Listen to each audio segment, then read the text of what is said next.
ओम शांति।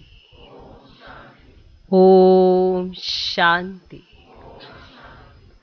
आज की तारीख है 17 जून 2022। साकार महावाक्य। बाबा कहते मीठे बच्चे, याद में रहे अपने विकर्मों की प्रायश्चित करो। याद में रहे अपने विकर्मों की प्रायश्चित करो, तो विकर्माजीत बन जाएंगे। पुराने सब हिसाब किताब चुकतू हो जाएंगे। याद में रहे अपने विकर्मों की प्रायश्चित करो, तो विकर्माजीत बन जाएंगे। पुराने सब हिसाब किताब चुकतू हो जाएंगे। आज का प्रश्न, किन बच्चों से हर बात का त्याग सहज हो जाता है? किन बच्चों से हर बात का त्याग सहज हो जाता है? माना वो कौन से बच्चे हैं जो कुछ भी त्याग करना हो तो वो बहुत सहज कर लेते हैं? किन बच्चों से हर बात का त्याग सहज हो जाता है? उत्तर, जिन बच्चों को अंदर से वैराग्य आया है। जिन बच्चों को अंदर से वैराग्य आया है, वे हर बात का त्याग सहज ही कर लेते हैं। जिन बच्चों को अंदर से वैराग्य आया है, वे हर बात का त्याग सहज ही कर लेते हैं। तुम बच्चों के अंदर अब ये इच्छाएं नहीं होनी चाहिए। तुम बच्चों के अंदर अब ये इच्छाएं नहीं होनी चाहिए कि ये पहनूं, ये खाऊं, ये करूं। तुम बच्चों के अंदर अब ये इच्छाएं नहीं होनी चाहिए कि ये पहनूं, ये खाऊं, ये करूं। देह सहित सारी पुरानी दुनिया का ही त्याग करना है। देह सहित सारी पुरानी दुनिया का ही त्याग करना है। बाप आए हैं तुम्हें हथेली पर बहिश्चत देने। बाप आए हैं तुम्हें हथेली पर बहिश्चत देने। तो इस पुरानी दुनिया से बुद्धि योग हट जाना चाहिए। तो इस पुरानी दुनिया से बुद्धि योग हट जाना चाहिए। जिन बच्चों को अंदर से वैराग्य आता है, वे हर बात का त्याग सहज ही कर लेते हैं। हर बात का त्याग सहज ही कर लेते हैं।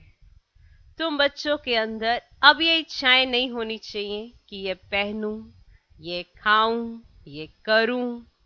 देह सहित सारी पुरानी दुनिया का ही त्याग करना है। बाप आए हैं तुम्हें हथेली पर बहिश्चत देने। तो इस पुरानी दुनिया से बुद्धि योग हट जाना चाहिए। ये आपका अंतिम जन्म है, पहला जन्म है? आपका अंतिम जन्म है या पहला जन्म है? तो कुछ भी छोड़ना है वो सहज ये सोच के भी होना चाहिए कि बहुत जन्म तो आपने यही किया है। खाऊं पीऊं पहनूं, यहाँ जाऊं वहां जाऊं, यही किया है, यही करते आए हैं। कोई ये पहला जन्म तो है नहीं जिसमें आपको लगता है कि अभी मैं सब कुछ देख लूं। बहुत देखा है, ये सब आर्टिफिशियल है। आपने रियल देखा हुआ है। आपने जो आज आर्टिफिशियल देख रहे हो उसको रियल में देखा हुआ है। वो रियल चीजें देखी हैं जो आज आर्टिफिशियल नजर आती है। उसमें प्रकृति भी सहयोगी थी। आज प्रकृति अपोजिट है, क्योंकि उसे तंग किया गया है। तो सोचो, जब प्रकृति सहयोगी होती है तो शरीर कितना सहयोग देता होगा। तो आज ये अंतिम जन्म है ना, तो कोई भी बात का त्याग करना इतना ही सहज इसलिए भी होना चाहिए कि ये तो पुरानी दुनिया है। वैराग्य भी कब आता है? जब बहुत देख लिया जाता है, अरे बहुत हो गया।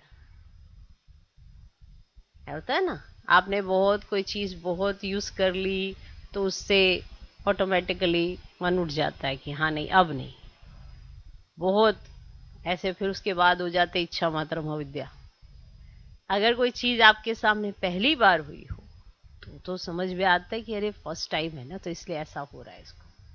लेकिन आप आत्माओं ने तो इतने जन्मों तक ये सब कुछ देखा है, तो अभी आपका पुराना तन है, पुरानी दुनिया है, तो इससे वैराग्य आना बड़ा सहज होना चाहिए। जिसको ये लगता है कि अब हमें वैराग्य आना चाहिए, क्योंकि ये सब कुछ पुराना है। वैराग्य पुरानी चीजों से ही आता है, नई चीज से नहीं। तो जब जन्म ही अंतिम है और चीजें भी पुरानी है, तो फिर वैराग्य आना चाहिए।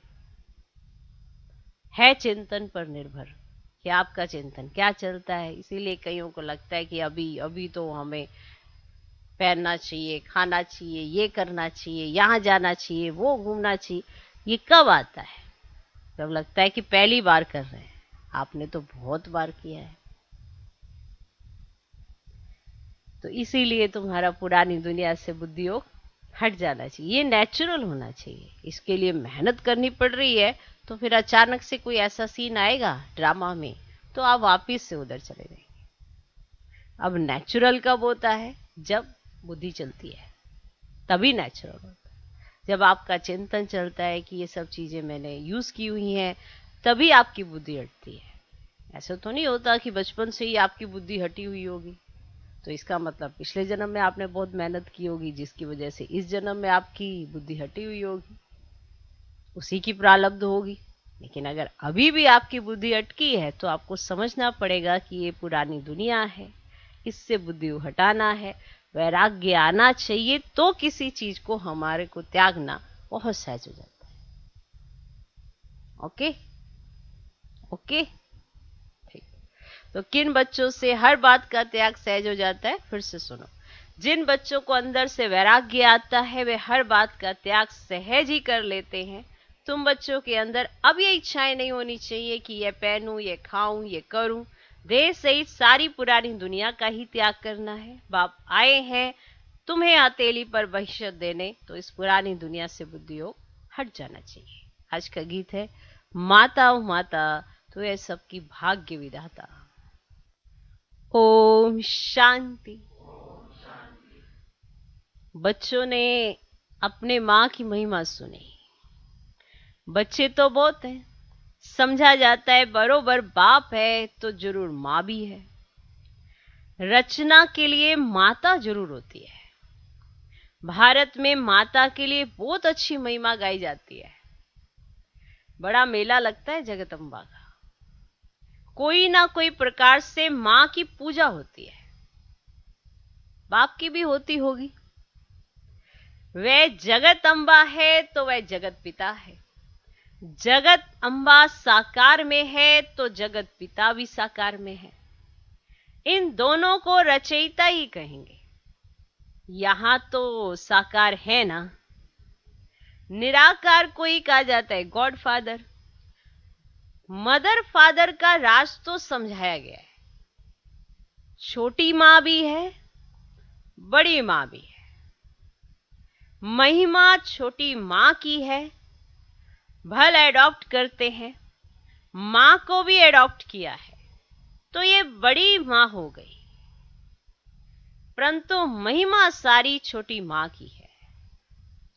ये भी बच्चे जानते हैं, हरेक को अपने कर्म भोग का हिसाब किताब चुकतू करना है। क्योंकि विक्रमाजीत थे, फिर रावण ने विक्रमी बना दिया है। विक्रम संवत भी है तो विक्रमाजीत संवत भी है। पहला आधा कल्प विक्रमाजीत कहेंगे, फिर आधा कल्प विक्रम संवत शुरू होता है। अभी तुम बच्चे विक्रमों को जीत कर क्या बनते हो? अभी तुम बच्चे विक्रमों पर जीत पाकर विक्रमाजीत बनते हो। पाप जो हैं उनको योग बल से प्रायश्चित करते हैं। प्रायश्चित होता ही है याद से। जो बाप समझाते हैं कि बच्चे याद करो तो पापों का प्रायश्चित हो जाएगा, अर्थात कट उतर जाएगी। माना याद कर रहे हैं तो रियलाइज भी तो करना है ना कि विक्रम हुए हैं, तो प्रायश्चित करेंगे तो कट उतर जाएगी। सिर पर पापों का बोझा बहुत है, जन्म जन्मांतर का। समझाया गया है कि जो नंबर 1 में पुण्य आत्मा बनता है, फिर वही नंबर 1 पाप आत्मा भी बनता है। उनको बहुत मेहनत करनी पड़ेगी, क्योंकि शिक्षक बनते हैं सिखाने के लिए, तो जरूर मेहनत करनी पड़ेगी। बीमारी आदि होती है तो अपने ही कर्म कहे जाते हैं। कोई बीमार हुआ तो क्या कहेंगे? अपने ही कर्म है ना, मुझे ही देखना है ना, मुझे ही मेरे कर्मों का वो फल देखना पड़ेगा ना। तो बीमारी आदि होती है तो अपने ही कर्म कहे जाते हैं, या आपकी वजह से कोई और बीमार हो सकता है? नहीं ना। तो बीमारी आदि होती है तो अपने ही कर्म कहे जाते हैं। अनेक जन्मों के विक्रम किए हैं, इस कारण भोगना होती है। इसीलिए कभी भी इससे डरना नहीं है, खुशी से पास करना है, क्योंकि अपना ही किया हुआ हिसाब किताब है। क्या समझे? अपने ही किए कर्मों का हिसाब किताब हम दे रहे हैं, तो खुशी से पास करना है, क्योंकि ये हमारा ही बनाया हुआ हिसाब किताब है। प्रायश्चित होना ही है एक बाप की याद से। जब तक जीना है तब तक तुम बच्चों को ज्ञान अमृत पीना है। कहीं कहते हैं ना, किसी की वजह से हमारे साथ ऐसा हो रहा है, वो हमारे साथ ऐसा, ये सब हमारे अपने ही कर्म है। समझा? तो जब तक जीना है तब तक तुम बच्चों को ज्ञान अमृत पीना है, योग में रहना है। विक्रम है तब तो खांसी आदि होती है, खुशी होती है, बाबा को खुशी होती है, यहां ही सब हिसाब खत्म हो जाए। रह जाएंगे तो पास भी डोनर नहीं होंगे, मोचरा खाकर मानी मिले तो भी बेइज्जती है ना। अनेक प्रकार के दुख की भोगना होती है, यहां अनेक प्रकार के दुख का पारावार नहीं, वहां सुख का पारावार नहीं रहता। यहां दुख का पारावार नहीं है तो वहां सुख का पारावार नहीं रहता। नाम ही है स्वर्ग। क्रिश्चियंस लोग कहते हैं हेवन, हेवनली गॉड फादर। इन बातों को तुम जानते हो? निवृत्ति मार्ग वाले सन्यासी तो कह देते हैं कि यह सब सुख कागविष्टा के समान है, माना कागविष्टा समान सुख है, ऐसा कह देते हैं। इस दुनिया में बरोबर ऐसा है। भल कितना भी किसको सुख हो, परंतु वह है अल्पकाल का सुख, स्थायी सुख तो बिल्कुल नहीं है। बैठे बैठे आपदाएं आ जाती हैं, हार्ट फेल हो जाता है, हार्ट फेल हो जाती है ना बैठे बैठे। आत्मा एक शरीर छोड़ दूसरे में जाकर प्रवेश करती है तो शरीर आप ही मिट्टी हो जाता। तो जानवरों के शरीर फिर भी काम में आते हैं, मनुष्य का काम ही नहीं आता। तमो प्रधान पति शरीर कोई काम का नहीं, कोड़ियों मिसल है। देवताओं के शरीर हीरे मिसल है, तो देखो उन्हों की कितनी पूजा होती है। यह समझ अभी तुम बच्चों को मिली है? यह है बेहद का बाप जो मोस्ट बिलवड है, जिसको फिर आधा कल्प याद किया है। जो ब्राह्मण बनते हैं वही बाप से वर्षा लेने के हकदार होते हैं।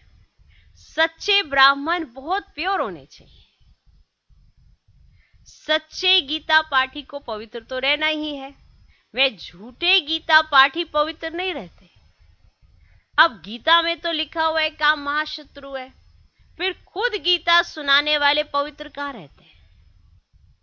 गीता है सर्वशास्त्रमय शिरोमणि, जिससे बाप ने कोड़ी से हीरे तुल्य बनाया है।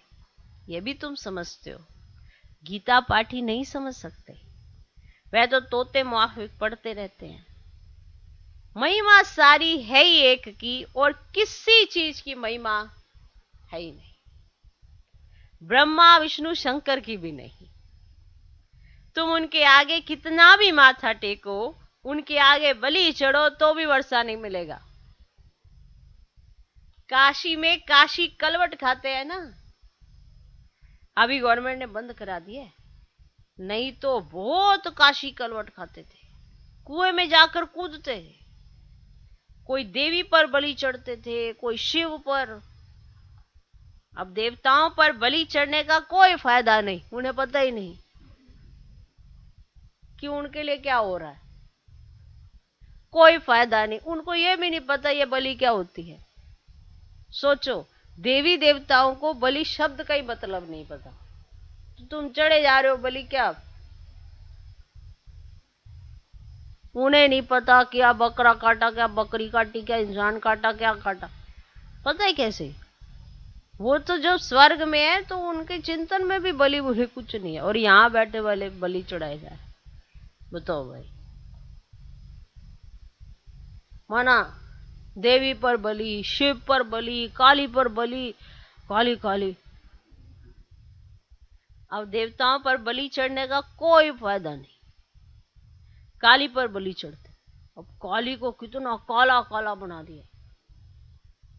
तो बाबा बड़े अच्छे से बता रहे हैं कि काशी कलवट खाते, कुएं में जाकर कूदते हैं। कोई देवी पर बलि चढ़ते थे, कोई शिव पर। अभी गवर्नमेंट ने ये सब बंद कर दिया। अब देवताओं पर बलि चढ़ने का कोई फायदा नहीं। काली पर बलि चढ़ते, काली को कितना काला काला बना दिया है। अभी तो है ही सभी आयरन एज, जो पहले गोल्डन एज थे। अंबा एक को ही कहा जाता है, पिता को कभी अंबा नहीं कहेंगे। अब ये कोई भी नहीं जानते। जगत अम्बा सरस्वती ब्रह्मा की बेटी है। ब्रह्मा जरूर प्रजापिता ही होगा, सूक्ष्म वतन में तो नहीं होगा। अब समझते भी हैं सरस्वती ब्रह्मा की बेटी है। ब्रह्मा की स्त्री तो बताते नहीं, बाप समझाते हैं मैंने इस ब्रह्मा द्वारा बेटी सरस्वती को अडॉप्ट किया है। बेटी भी समझती है, बाप अडॉप्ट करते हैं। ब्रह्मा को भी अडॉप्ट किया है। ये बहुत गुह्य बात है जो कोई की भी बुद्धि में नहीं है। बाप तुमको अपना भी अंत बैठ कर देते हैं, सो तो जरूर सम्मुख ही देंगे ना, प्रेरणा से थोड़े ही देंगे। भगवानुवाच, हे बच्चे, सो जरूर साकार में आवे तब तो कहेंगे ना। निराकार बाप इन द्वारा बैठ पढ़ाते हैं, ब्रह्मा नहीं पढ़ाते। ब्रह्मा को ज्ञान सागर नहीं कहा जाता है, एक ही बाप को कहा जाता है। आत्मा समझती है, ये लौकिक बाप नहीं पढ़ाते, पालौकिक बाप बैठ पढ़ाते हैं, जिससे वर्षा ले रहे हैं। अब वैकुंठ को परलोक नहीं कहा जाता, वह है अमर लोक और यह है मृत्यु लोक। परलोक अर्थात जहां हम आत्माएं रहती हैं, ये परलोक नहीं है। हम आत्माएं आती हैं उस लोक से, इस लोक में। परलोक है हम आत्माओं का लोक। तुमने राज्य इस भारत में किया है, परलोक पर नहीं। परलोक का राजा नहीं कहेंगे, कहते हैं लोक परलोक सुहाले हो, ऐसे कहते हैं ना। अब ये है स्थूल लोक, और फिर परलोक सुहाले बन जाते हैं। वही भारत वैकुंठ था, फिर बनेगा। यह है मृत्यु लोक, लोक में मनुष्य रहते हैं। अब कहते हैं वैकुंठ लोक में जावे, ऐसे कहते हैं ना। कौन कौन जाना चाहता है? हो सारे जाग उठे। अब दिलवाला मंदिर में भी नीचे तपस्या में बैठे हैं, ऊपर में वैकुंठ के चित्र बनाए हैं। समझते फलाना वैकुंठ गया, वहां पधारा, परंतु वैकुंठ तो यहाँ ही होता है, ऊपर में नहीं। आज जो ये पतित लोक है, वह फिर पावन लोक हो जाएगा। पावन लोक था, अभी पास्ट हो गया है, इसीलिए कहा जाता है परलोक। परे हो गया ना, भारत स्वर्ग था, अभी नरक है, तो स्वर्ग अभी परे हो गया ना, हो गया परलोक, परे हो गया, परे हो गया ना, पास्ट हो गया, अब आने वाला भी है तो भी परे हो गया। फिर ड्रामा अनुसार वाम मार्ग में जाते हैं तो स्वर्ग परे हो जाता है, परे दूर हो जाता है ना जब वाम मार्ग में चले जाते हैं, इसलिए परलोक कहते हैं। समझा? राज समझ में आया? अभी तुम कहते हो हम यहाँ आकर नई दुनिया में फिर से अपना राज्य भाग्य करेंगे। हर एक अपने लिए पुरुषार्थ करते हैं, बाबा के लिए नहीं कर रहे हो। हर एक अपने लिए पुरुषार्थ करते हैं, जो करेगा सो पाएगा। आप कुछ भी करते हो, कुछ भी करते हो, सब अपने लिए करते हो। कहीं कहते हैं बाबा के लिए हमने ये किया, बाबा ना, आप अपने लिए करते हो, आप अपने लिए करते हो। माँ बाप खुश होके फिर भी आपके लिए करते हैं, और हम हर एक चीज अपने लिए ही करते हैं। कुछ भी करेंगे तो ये सोच के कहना कि हम ये बाबा के लिए करते हैं, बाबा के लिए नहीं करते हैं। जो करेगा सो पाएगा, वो सब हम अपने लिए करते हैं। सब तो नहीं करेंगे, जो पढ़ेगा लिखेगा वह होगा बैकुंठ का नवाब, अर्थात मालिक बनेंगे। तुम इस सृष्टि को सोने का बनाते हो। कहते हैं ना द्वारिका सोने की थी, फिर समुद्र के नीचे चली गई, कोई बैठी तो नहीं है जो निकालेंगे। हाँ, अब बैठ तो नहीं गई जाके वहां पे ऐसे, तो उसको निकाल लेते, चलो नीचे हाथ डाल के ऐसे माना निकाल लेते उसको। कोई बैठी तो नहीं है जो निकालेंगे। भारत स्वर्ग था, देवताएं राज्य करते थे, अभी तो कुछ नहीं है, फिर सब कुछ सोने का बनाना पड़ेगा। ऐसे नहीं वहां सोने के मैल निकालने से निकल आएंगे, सब कुछ बनाने पड़ेंगे। नशा होना चाहिए, हम प्रिंस प्रिंसेस बन रहे हैं। ये प्रिंस प्रिंसेस बनने की कॉलेज है। अब वह है प्रिंस प्रिंसेस के पढ़ने की कॉलेज, और यह है बनने की कॉलेज। वहां पे प्रिंस प्रिंसेस जाकर पढ़ते हैं, ऐसी कॉलेज होती है। ठीक है, अब ये है प्रिंस प्रिंसेस बनने की कॉलेज, है ना कंट्रास्ट। तो ये प्रिंस प्रिंसेस बनने की कॉलेज है, और वह है प्रिंस प्रिंसेस के पढ़ने की कॉलेज। तुम राजाई के लिए पढ़ रहे हो, वह पास्ट जन्म में दान पुण्य करने से राजा के घर में जन्म ले प्रिंस बने हैं, तो वो जाके पढ़ेंगे प्रिंस प्रिंसेस। और यहां आप प्रिंस प्रिंसेस बनने के लिए पढ़ रहे हो। जो प्रिंस प्रिंसेस बनते हैं वो राजा के पास जन्म लेते हैं, तो प्रिंस प्रिंसेस बन जाते हैं, और फिर उनकी कॉलेज होती है। ये वह कॉलेज कितनी अच्छी होगी, कितने अच्छे कोच आदि होंगे। ठीक है, टीचर के लिए भी तो अच्छा कोच होगा। सत्युग त्रेता में जो प्रिंस प्रिंसेस होंगे उन्हों का कॉलेज कितना अच्छा होगा।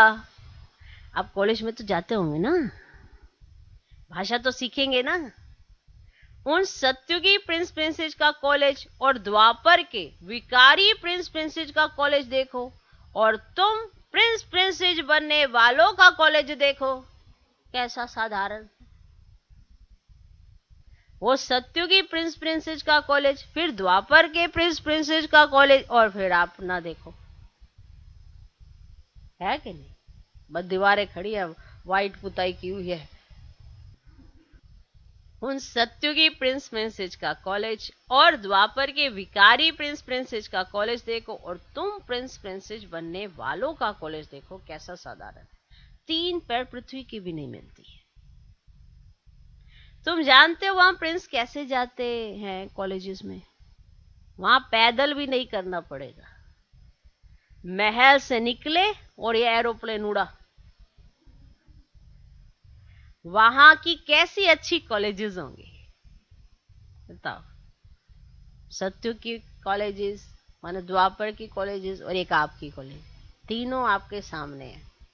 अब सोचो वहां की कैसी अच्छी कॉलेजेस होंगी। सारे कॉलेज में पहुंच गए अपने अपने, कैसे सुंदर बगीचे महल आदि होंगे। वहां की हर चीज नई, सबसे ऊंच नंबर 1 होती है। 5 तत्व ही सत्व प्रधान हो जाते। सोचो हर चीज अच्छे से अच्छी तो होगी, प्रकृति सत्व प्रधान है। आप प्रकृति को सत्व प्रधान महसूस तो करके देखो, बहुत वंडरफुल सीन दिखाती है। तुम्हारी सेवा कौन करेंगे? मैंने नौकर चाकर रखे होंगे क्या, कौन करेंगे तुम्हारी सेवा। ये 5 तत्व अच्छे से अच्छी चीज तुम्हारे लिए पैदा करेंगे, अच्छे से अच्छे। खट्टी खट्टी ऐसे नहीं, मन तो लगे आम खाने लगे, खट्टा खट्टा है भैया, इतना खट्टा के पूरे कान के हवाएं निकलनी। मीठी मीठी अच्छी अच्छी, टेस्ट भी ऐसा जो आपको बहुत अच्छा लगता हो। तो तुम्हारी सेवा कौन करेंगे, ये 5 तत्व अच्छे से अच्छी चीज तुम्हारे लिए पैदा करेंगे। जब कोई फल बहुत अच्छा कहाँ से निकलता है, जब कोई बहुत अच्छा सा फल निकलता है तो वह राजा रानी को सौगात भेजते हैं। यहाँ तो तुम्हारा बाप शिव बाबा है सबसे ऊंच, उनको तुम क्या खिलाएंगे, क्या खिलाएंगे बताओ, क्या खिलाएंगे तुम बाबा को। जो बहुत अच्छा फल होता है जब वो निकलता है तो वो राजा रानी के लिए सौगात भेजते हैं। यहाँ तो तुम्हारा बाप शिव बाबा है सबसे ऊंच, सबसे ऊंच है शिव बाबा, तुम्हारा बाप सबसे ऊंच है, उनको तुम क्या खिलाएंगे। हाँ तो निर्णय कर ही लो भाई, क्या खिलाएंगे, क्या खिलाएंगे। ये कोई भी चीज की इच्छा नहीं रखते, ये कोई भी चीज की इच्छा नहीं रखते, ये पहनूं, ये खाऊं, ये करूं। तुम बच्चों को भी ये इच्छाएं नहीं होनी चाहिए। यहां ये सब किया, ये खाऊं, ये पहनूं, वो करूं, यहां ये सब किया तो वहां वह कम हो जाएगा। अगर यहां पे ये सब कुछ किया तो वहां वह कम हो जाएगा। आसक्ति नहीं होनी चाहिए। जिनके अंदर आसक्तियां होती है ना, वो चूजी भी बहुत होते हैं। चूजी माना कि जो चीज पसंद है, एक चूजी होता है कि हाँ भाई लिमिट में, हर चीज की प्रति उसके प्रति आसक्ति नहीं है, लिमिट में है, ठीक। एक वो वाला, वो अलग होता है। लेकिन एक चूजी होते हैं जो चीज अपने को पसंद है बस वही खानी है, उसके अलावा हर कोई भी चीज होगी उसका, उसको स्वीकार नहीं करना है। ये वाले चूजी कभी नहीं बनो। एक है कि खाने के प्रति उसकी आसक्ति नहीं है, वो अलग होते हैं। क्या समझे, कुछ समझ आया। इसलिए कईयों के अंदर बड़ा ऐसे चॉइस सी होती है, ये नहीं खाना, ये नहीं खाना, ये नहीं खाना, ये नहीं खाना, ये नहीं खाना। ऐसा नहीं बनना है। जो मिले वो अच्छे से अच्छा है और उसे सहजता से स्वीकार, आसक्ति नहीं रखनी है। अगर आसक्ति रखी तो फिर गए। तो यहां ये सब कुछ कर लिया तो वहां पर वह कम हो जाएगा। अभी तो सारी दुनिया का त्याग करना है, देह सहित सब कुछ त्याग। वैराग्य आता है तो त्याग हो जाता है, अगर वैराग्य ही नहीं आया तो त्याग भी नहीं होता है। बाबा कहते हैं मैं तुम बच्चों को हथेली पर बहिष्यत देने आया हूं। तुम जानते हो बाबा हमारा है, तो जरूर उनको याद करना पड़े। जैसे कन्या की सगाई होती या लगन जुटती है तो कभी नहीं कहेगी कि हम पति को याद नहीं करती, क्योंकि वे लाइफ का मेल हो जाता है। वैसे ही बाप और बच्चों का मेल हो जाता है, परंतु माया भुला देती है। बाप कहते हैं मुझे याद करो, वर्षे को याद करो। इसमें कहीं कहते हैं कि हमें याद करने नहीं देते हैं। ऐसा कैसे? जब सगाई हुई थी तो माँ बाप ने कहा था इसके साथ सगाई हुई है, इसको याद करना। किसी ने कहा नहीं होता है, जोड़ हो जाता है।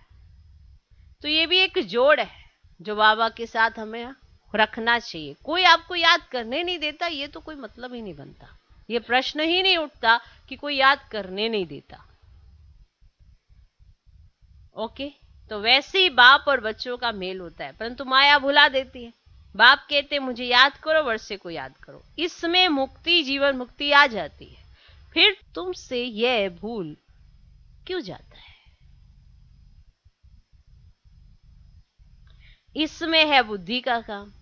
जबान से भी कुछ बोलना नहीं होता है और निश्चय करना है। हम जानते हैं पवित्र है, पवित्र दुनिया का वर्षा लेंगे, इसमें समझ की बात है, बोलने की बात नहीं है।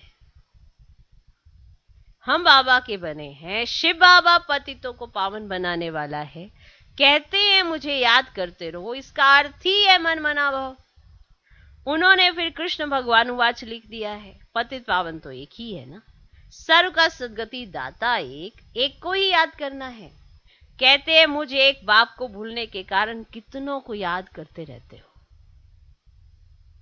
एक को भूले अनेकों को याद करते हो, अनेकों को भूलो तो एक की याद आए। अभी तुम मुझे याद करो तो विक्रमाजीत राजा बन जाएंगे। विक्रमाजीत राजा और विक्रमी राजा का फर्क भी बताया ना। पूज्य से पुजारी बन जाते, नीचे आना ही है। वैश्य वंश, फिर शूद्र वंश, वैश्य वंशी बनना माना वाम मार्ग में जाना। हिस्ट्री ज्योग्राफी तो सारी बुद्धि में है, इस पर कहानियां भी बहुत है। वहां मोह की भी बात नहीं रहती। बच्चे आदि बहुत मौज में रहते हैं, ऑटोमेटिकली अच्छी रीति पलते हैं, जोर नहीं देना पड़ता बच्चों पर, उसको अच्छी परवरिश सुधारनी है, इतना दिमाग पे जोर देने की जरूरत नहीं होती है। वहां पे सबके संस्कार अच्छे हैं। अगर माता पिता के संस्कार अच्छे हैं, बच्चों में ऑटोमेटिकली चले जाएंगे। अब यहाँ पर बच्चे बाहर की दुनिया की तरफ ज्यादा भागते हैं, इसीलिए संस्कार डिफरेंट हो जाते हैं। और वहां पर फिर संस्कार ऐसे जोर नहीं देना पड़ता, ऑटोमेटिकली अच्छी रीति पलते हैं। दास दासियां तो आगे रहते ही हैं। तो अपनी तकदीर को देखो कि हम ऐसी कॉलेज में बैठे हैं जहां से हम भविष्य में प्रिंस प्रिंसेस बनते हैं। फर्क तो जानते हो ना, वह कलयुगी प्रिंस प्रिंसेस, वह सत्युगी प्रिंस प्रिंसेस, वह महाराजा महारानी, वह राजा रानी। अब वो तो के नाम भी हैं, लक्ष्मी नारायण राधे कृष्ण। फिर उन लक्ष्मी नारायण और राधे कृष्ण की पूजा क्यों करते हैं? नाम तो एक ही है ना, एक ही नाम है। हाँ, वह स्वर के मालिक थे। अभी तुम जानते हो कि यह नॉलेज शास्त्रों में नहीं है। अभी तुम समझ गए हो कि यज्ञ तप दान पुण्य आदि में कोई सार नहीं है, नहीं है ना। ड्रामा अनुसार दुनिया को पुराना होना ही है, मनुष्य मात्र को तमो प्रधान बनना ही है। हर बात में तमो प्रधान, क्रोध लोभ सब में तमो प्रधान। हमारे टुकड़े पर इनका दखल क्यों? मारो गोली। कितनी मारामारी करते हैं, आपस में कितना लड़ते हैं, एक दो का खून करने में भी देरी नहीं करते हैं।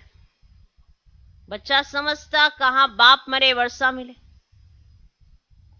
ऐसी तमो प्रधान दुनिया का अब विनाश होना ही है, फिर सतो प्रधान दुनिया आएगी।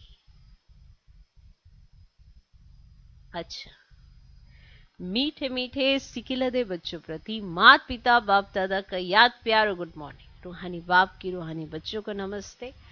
हम रूहानी बच्चों की भी रूहानी बाप को नमस्ते नमस्ते नमस्ते। Good morning good morning good morning. धारणा के लिए मुख्य सर, पहला पॉइंट, पुण्यात्मा बनने के लिए याद की मेहनत करनी है। पुण्य आत्मा बनने के लिए याद की मेहनत करनी है। सब हिसाब किताब समाप्त कर पास विद ऑनर हो इज्जत से जाना है।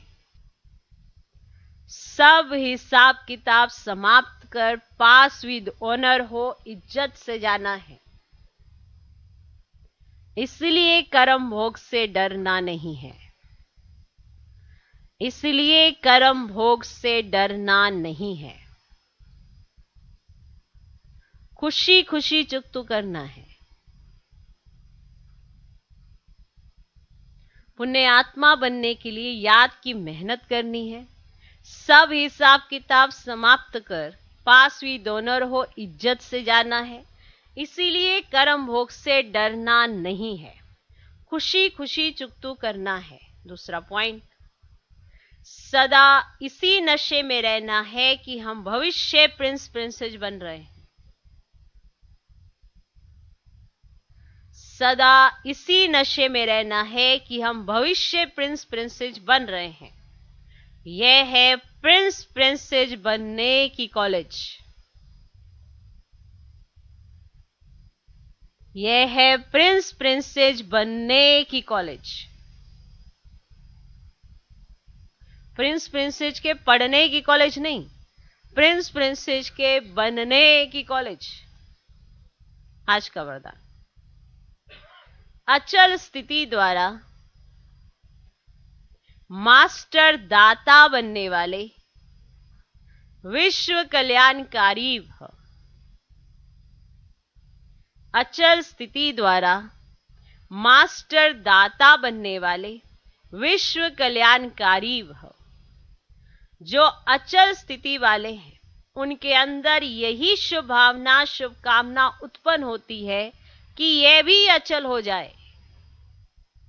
अचल स्थिति वालों का विशेष गुण होगा रहमदिल। हर आत्मा के प्रति सदा दातापन की भावना होगी। उनका विशेष टाइटल ही है विश्व कल्याणकारी। उनके अंदर किसी भी आत्मा के प्रति घृणा भाव, द्वेष भाव, ईर्ष्या भाव या गलानी का भाव उत्पन्न नहीं हो सकता। सदा ही कल्याण का भाव होगा। उनके अंदर किसी भी आत्मा के प्रति घृणा भाव, द्वेष भाव, ईर्ष्या भाव या गलानी का भाव उत्पन्न नहीं हो सकता। सदा ही कल्याण का भाव होगा। आज का स्लोगन, शांति की शक्ति ही अन्य के क्रोध अग्नि को बुझाने का साधन है। शांति की शक्ति ही अन्य के क्रोध अग्नि को बुझाने का साधन है।